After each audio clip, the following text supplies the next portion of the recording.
வணக்கம் மக்களே, நலமுடன் வாழ்வோம். நான் உங்கள் மைக்கேல்.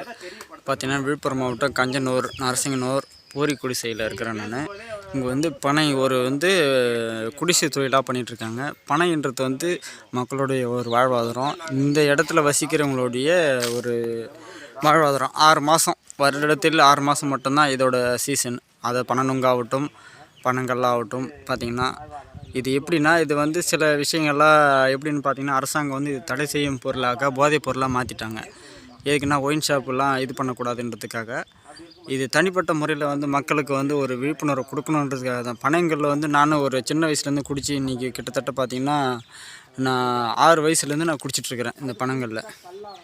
எதுக்காகனாக்கா மக்களுடைய வாழ்வாதாரம் இது. இதனால் எந்த ஒரு சைடு எஃபெக்ட்டும் கிடையாது. பனங்களை குடித்து ஆன்ம விருத்தி அதிகப்படுத்துன்றது நான் இந்த வீடியோ மூலமாக தெரிவிச்சுக்கிறேன். அதுக்குன்னு அதிகமாக குடிக்க தேவையில்ல, ஒரு லிமிட் இருக்குது.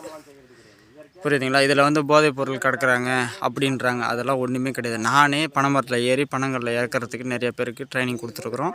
நானும் அதை முயற்சி செஞ்சு நானும் எடுக்க போகிறேன். கண்டிப்பாக அதை நான் ஒரு நாள் வீடியோஸாக எடுத்து போடுவேன். முடிஞ்ச வரைக்கும் இதை மக்களுக்கு பகிருங்கள். நன்றி. இப்போ அவங்களுடைய பனை ஏரிகளுடைய வீடியோஸை நாங்கள் ஒரு ரிப்போர்ட்டர் மூலிமா எடுத்து இது பண்ணுறோம். அது கூட என்னோடய வீடியோஸும் ஜாயின் பண்ணி நான் கண்டிப்பாக போடுறேன். பனை ஏரிங்களை கூட தொடர்ந்து என்னோடய வீடியோஸை பாருங்கள். முடிஞ்சால் சப்ஸ்கிரைப் பண்ணுங்கள், லைக் பண்ணுங்கள், முடிஞ்ச அளவுக்கு ஷேர் பண்ணுங்கள். நன்றி. சொல்லுங்கள். என்ன ஊர் இது? என்ன ஊர்? வணக்கம். இது விழுப்புரம் மாவட்டம் வேம்பி மதுரா பூரிக்குடிசை கிராமம். குழந்தைங்கள கிட்ட பனை ஏரி தொழிலாளிகள் நாங்கள் காலங்காலமாக எங்களோட முப்பாட்டங்காலத்துலேருந்து இந்த பனையை நம்பியே ஒரு வாழ்வாதாரத்தை நடத்தி கொண்டு வருகிறோம். இப்பொழுது நாங்கள் கல் இறக்குது, பதநீர் இறக்குவது, கருப்பட்டி காய்ச்சுவது, இந்த மாதிரி ஒரு தொழிலை தான் நாங்கள் இப்போது நடத்தி கொண்டு வருகிறோம். இதில் கல் இறக்குறதுல மட்டும் கொஞ்சம் எங்களுக்கு ஒரு நெருக்கடி இருக்கிறது. இதை அந்த நெருக்கடி இல்லாமல் காவல்துறை மூலியமாகவும் இல்லை அரசாங்கத்து மூலியமாகவும் இந்த நெருக்கடியை நீக்கி நீண்ட காலத்துக்கு இந்த பனை தொழிலை செய்வதற்கான உத்தரவாதத்தை அரசாங்கமே எங்களுக்கு செய்து கொடுத்தா எங்களுக்கு இன்னும் அந்த நெருக்கடியெல்லாம் குறையும். அது மட்டும் இல்லை, எங்களுக்கு வேறு எந்த தொழிலும் தெரியாது. பனை மரம் மட்டுமே எங்களுக்கான வாழ்வாதாரம். அதில் உள்ள பொருட்களை வச்சு நாங்கள் வாழ்வாதாரத்தை நாங்கள் மேம்படுத்தி கொண்டு வருகிறோம். அதனால் நம்ம தமிழ்நாடு முதலமைச்சர் பார்த்திங்கன்னா இந்த பனை தொழில் சார்ந்த எந்த தொழிலாக இருந்தாலும் அதை எங்களுக்கு அதிலேருந்து விலக்கு அளித்து கல் ஒரு உணவுப் பொருள் என்றதை அறிவித்து தமிழ்நாடு மட்டுமே அந்த கல்லுக்கு தடை இருக்கிறது. இந்திய அரசியல் அமைப்பு சட்டப்படி கல் ஒரு உணவுப் பொருள்னு இருக்குது. அதை தமிழ்நாட்டிலையும் அந்த சட்டத்தை ஏற்ற வேணும் என்று அந்த தமிழ்நாடு முதலமைச்சருக்கு நாங்கள் ஒரு கோரிக்கையாக வைக்கிறோம். எங்களுக்கு வாழ்வாதாரன்றது இதுதான். மற்ற தொழில் எங்களுக்கு எதுவும் தெரியாது. அதற்காக நாங்கள் முதலமைச்சருக்கு ஒரு கோரிக்கையாக வேண்டுகோள் தெரிவிக்கிறோம்.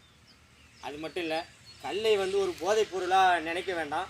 அது ஒரு உணவுப் பொருளாக நினைக்க வேண்டும். குழந்தையிலேருந்து முதியோர் வரைக்கும் சாப்பிட்லாம்.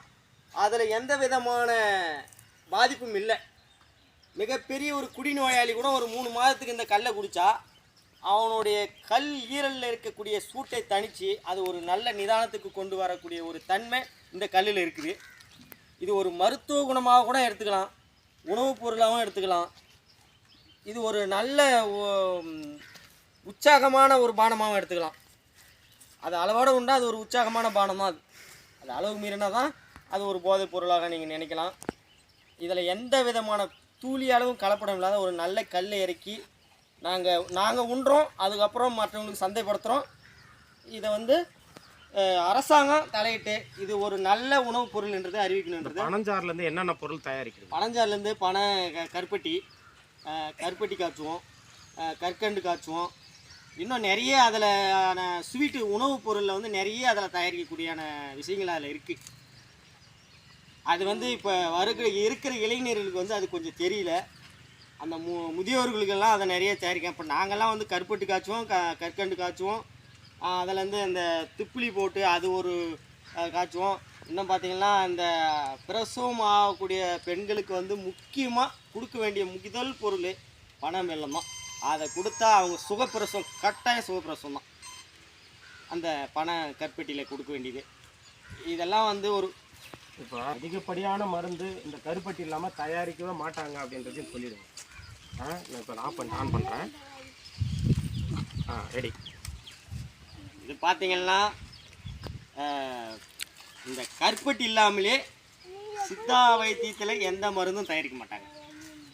இப்போ நாங்கள் எங்கள் பாட்டி எங்கள் அம்மாலாம் வந்து பார்த்திங்கன்னா குளிசெலவுன்னு ஒன்று அரைப்பாங்க. அதில் இந்த பனை வெல்லத்தை தான் போட்டு தயாரிப்பாங்க அந்த மருந்து. ஹாஸ்பிட்டலெலாம் கிடையாது. அப்போ இதுதான் முக்கியமான பொருளாக வந்து இந்த பனை வெல்லத்தை தான் போட்டு அந்த குளிசெலவு தயாரிப்பாங்க. அதில் இருந்து அந்த உண்டை தான் கொடுப்பாங்க. அதுதான் சாப்பிட்டு அவங்க சுகமாக இருப்பாங்க. அதே மாதிரி ஹாஸ்பிட்டலில் போய் குழந்தை பெற்று தான் சரித்திரம் கிடையாது. அது நல்ல சுகப்பிரசவமாகவே ஆகும். ஏன்னா இதில் அந்த அளவுக்கான ஒரு சத்து இருக்குது. குழந்தைங்களுக்கு வந்து இந்த ஆலிஸ் பூஸ்ட்னு கொடுக்குறீங்க. நீங்கள் ஒரு பாலாடையில் கல் கொடுத்து பாருங்கள், அந்த சத்து அதில் இருக்குது.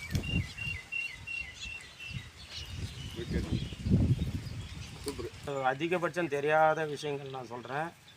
ஒரு 2 வருஷத்துக்கு முன்னாடி இவர் அண்ணா எடுத்த முயற்சி பெரிய முயற்சி. அப்பவும் பேட்டி இவர் தான் கொடுத்தாரு. இப்போ யார் பேச போகிறீங்க நான் மூச்சுன்னு கரெக்டாக அவரே வந்து சிக்கிட்டு பரவாயில்ல. இல்லை அதுதான் இந்த பனைத்தொழில் 4 பேர் எடுத்த முன் முயற்சி தான் இவ்வளோ தூரம். அப்படியே இந்த பனை ஏரிகளோட உங்களுடைய அந்த காலை மட்டும் கொஞ்சம் காமிங்க. இது வந்து வர்ம கலைகளுடைய அவங்க பார்த்தீங்கன்னா இந்த வர்மம் பார்த்தீங்கன்னா உங்களுக்கு தெரியும். அது செருப்பை கழட்டி விட்டுட்டு காமிங்க. இவருடைய கால்களை பாருங்கள். இந்த காலோடைய இந்த நரம்பு பகுதியில் ஃபுல்லாகவே செயலிழந்து போயிடும். இவங்க சாதாரணமாக நம்ம பனை ஏரிகளை சும்மா சாதாரணமாக விளையாட்டாக சொல்கிறோம். இதனால் எவ்வளோ விஷயங்கள் இருக்குது அப்படின்னும் போது அவங்களோட கால் பகுதிகள்லாம் பனை ஏரிகள் பார்த்திங்கன்னா ஒவ்வொருத்தரோட கால் பகுதியும் அந்த தண்டுவாதங்கள். நான் ஒரு நாள் ஏறதுக்கு எனக்கு அதோட விஷயங்கள் எப்படி தெரியுதுன்னு இங்கே பாருங்கள். இவர் கட்டே போட்டுட்ருக்காரு. இந்த இடம் ஃபுல்லாக தசைகள்லாம் மாறிடும். எதுக்காக இதெல்லாம் நாங்கள் போடுறோம் அப்படின்னா மக்களுக்கு தெரிஞ்சுக்கணுன்றதுக்காக தான். இதை பாருங்கள், இவரோட காலை பாருங்கள். ஒவ்வொருத்தரோட கால் பகுதி இந்த இடத்துலேருந்து இது வரைக்கும் எல்லாமே செயலிழந்து போயிடும். நம்ம சாதாரணமாக அதை பனை ஏறி தானே நம்ம 50 ரூபாய்க்கு கல் கொடுக்குறாங்க, 100 ரூபாய்க்கு கல் கொடுக்குறாங்கன்னு நினச்சிட்டு எல்லோரும் நம்ம வாங்கி குடிச்சிட்டு போயிடுறோம். அவங்க உயிரை பணியாக எடுத்துகிட்டு வழி விடுங்க. உயிரை வந்து பணியாக வச்சுட்டு செய்கிறாங்க. இவர் பாருங்கள், இவருக்கு ஃபுல்லாக வந்து எலும்பு பகுதிகள் தான் அதிகமாக பாதிக்கும். இவருக்கு இங்கே பாருங்கள், இவருக்கு காயமே ஆயிடுச்சு. இது வந்து சில பேருக்கு தெரியாது. இதெல்லாம் ஒரு சாதாரண விஷயமா நினைக்கிறாங்க. மக்களுக்கு இது வந்து தெரியப்படுத்தணுன்றதுக்காக தான் நாங்கள் இந்த முழு வீடியோவாக எடுத்து போடுறோம். இந்த ரோப்பில் தான் அவங்க உயிரே நிற்கிறது. இந்த நாடியே இந்த குச்சியில் மட்டும்தான். அது அப்படி சும்மா கட்டுங்கண்ணே, லைட்டாக கட்டுங்க. இதுதான், வேறு எதுவுமே கிடையாது. இதில் இந்த உயிர் நாடியே அவங்கக்கிட்ட இந்த பனை மரத்தில் இதில் மாட்டிட்டு இந்த குச்சியில் தான் தங்கி நிற்கும். அவ்வளோதான், வேறு எதுவுமே கிடையாது. இவ்வளோ உச்சி உயரத்தில் நம்மளால் ஏறி நின்றுட்டு அவங்க நம்மளுக்காக இறக்கி கொடுக்குறாங்க. நம்ம வெறும் 50 ரூபாய் ஒரு காசை கொடுத்துட்டு நம்ம குடிக்கிறோன்னு சொல்லிட்டு சில பேர் நக்கலாக பதில் சொல்லிட்டு போகிறாங்க. அதெல்லாம் தவறுன்றதுக்காக தான் இந்த வீடியோஸ் போகிறோம். முக்கியமாக வந்து பார்த்திங்கன்னா வெளிநாடுகளில் இருக்கிறாங்க பார்த்திங்கன்னா நம்ம தமிழ் சமூகம், அவங்க எல்லாம் அதை பார்த்துக்கணுன்றதுக்காக தான் இந்த வீடியோஸ் போடுறேன். முடிஞ்ச அளவுக்கு இந்த வீடியோஸை ஷேர் பண்ணுங்கள். நன்றி.